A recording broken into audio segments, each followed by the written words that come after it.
अस्सलाम वालेकुम नाज़रीन, मैं हूं जमशेद कादर और आप देख रहे हैं मेरा यूट्यूब चैनल। तो आज जो मासूम बच्ची नन्ही मुलाजमा रिजवाना पे तशद्दुद का वाक़या पेश आया था गुज़श्ता दिनों, उस पर बात करते हैं। उसकी तफसीलात आपके सामने रखूँगा कि किस तरह ये वक़ुआ पेश आया, वो उसका ताल्लुक़ कहाँ से था, वो किस जगह पे मुलाजमत कर रही थी और किन साहब के घर मुलाजमत कर रही थी।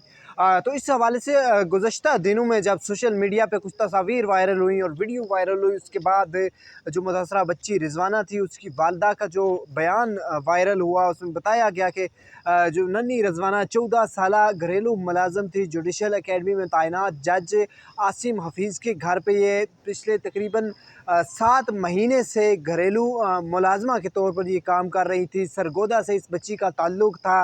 इस्लामाबाद में ये यहाँ पे घरेलू मुलाजमा के तौर पे काम कर रही थी। पिछले तकरीबन 7 महीने से ये यहाँ पे मौजूद थी और वालिदैन का, वर्सा का और जो उसके दीगर जो जिस बंदे के ज़रिए वो यहाँ पे आई थी, उस जिसे मुलाजमत दिलाई थी, उसके मुताबिक तकरीबन 7 महीनों से जो जज जुडिशल अकेडमी में सिविल जज तैनात हैं आसिम हफीज़, उनकी अहलिया सोमिया आसिम तकरीबन 7 महीने से बच्ची को मुसलसल इसी तरह तशद्दुद का निशाना बनाती गई। लेकिन ये हद उस वक्त पार की गई सोमिया आसिम की जानिब से जब वहशियाना तशद्दुद का निशाना बनाया गया 14 साला रिजवाना को। उसके बाद वालिदैन के हवाले कर दिया गया। वालिदैन को सरगोदा से बुलाया गया और बस स्टैंड पे फैज़ाबाद के मुकाम पर वालदा के उसको हैंड ओवर किया गया और वहाँ से फ़रार हो गई।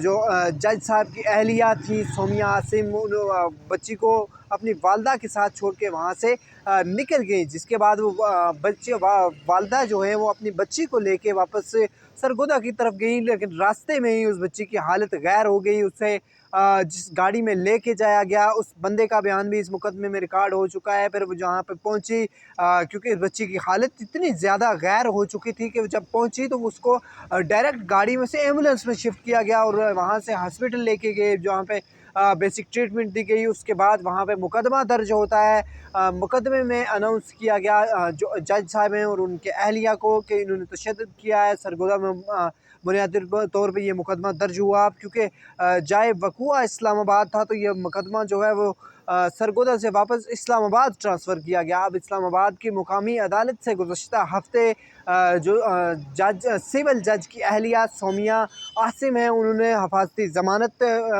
हासिल की थी, बेल बिफ़ोर अरेस्ट हासिल की थी। आज उनकी दोबारा समाअत थी, जब आज सिविल जज फ़र्रुख फरीद बलोच की अदालत में जो सिविल जज की अहलिया थी मुल्ज़िमा, जिनका नाम मैं पहले भी आपको बता चुका हूँ, सोमिया आसिम, वो आज अपने वकला के साथ पेश हुई, अपनी लीगल टीम के साथ पेश हुई।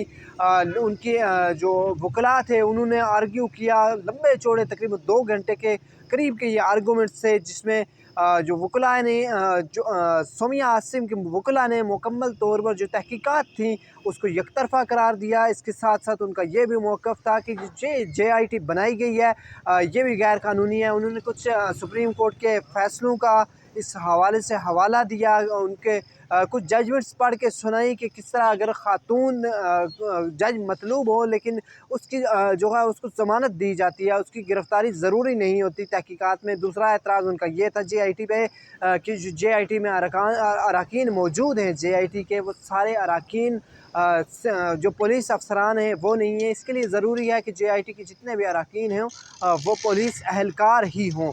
इस हवाले से अहम डेवलपमेंट ये थी। लेकिन जब उनको काउंटर आर्ग्यू किया गया, जो प्रोसिक्यूटर थे वकास खराल, उनकी जानिब से, और जो वकील मुद्दई थे उन्होंने जब इस पे आर्ग्यू किया, जिसके बाद जज साहब ने मुकम्मल दलाइल सुनने के बावजूद बाद फ़रीक़ैन के दलाइल के बाद ये फ़ैसला किया कि ज़मानत कैंसिल की जाती है और फ़ौरन मुल्ज़िमा को गिरफ़्तार किया जाए। जिसके बाद दिलचस्प सूरत हाल उस वक्त पैदा हुई जब गिरफ़्तारी के हुक्म के बाद जिससे मुल्ज़िमा ने वहशियाना तशद्दुद किया था उस लड़की पे, बच्ची पे, उसको तकरीबन 14 इंजरीज़ आई।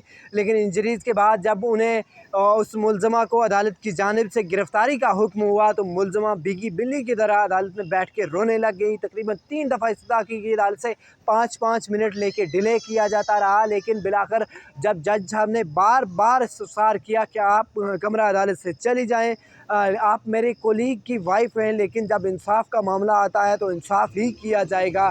मेरे लिए ज़रूरी है कि मैं इस मनसब पे बैठा हुआ हूँ और मैं इंसाफ का फ़ैसला ही करूँ। जिसके बाद उनकी जो लीगल टीम थी उन्होंने समझाया और जिसमें वो रज़ामंद हुई और बाहर आके उन्होंने बिलाकर पुलिस को गिरफ़्तारी दे दी। सारे मामले में जो बच्ची के वरसा थे और बच्ची की वालिदा थी वो भी वहाँ पे मौजूद थी।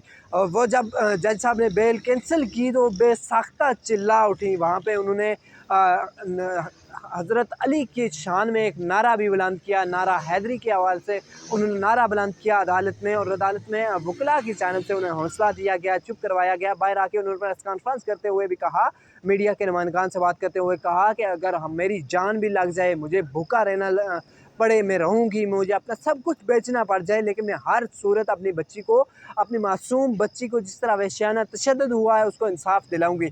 इस सारे जो सिनेरियो में जो एक अहम बात ये है कि आज पाकिस्तान की जो अदलिया 130 नंबर पे दुनिया में शुमार की जाती है इंसाफ के मयार में, उसमें उससे एक अच्छा फ़ैसला ज़ाहिर आया है, लेकिन ये भी फेस सेविंग ही देखी जा रही है। आने वाले दिनों में इसमें देखना होगा कि क्या डेवलपमेंट्स होती हैं, किस तरह ये केस आगे प्रोसीड होता है। तब तक के लिए इजाज़त दीजिए, खुदा हाफ़िज़।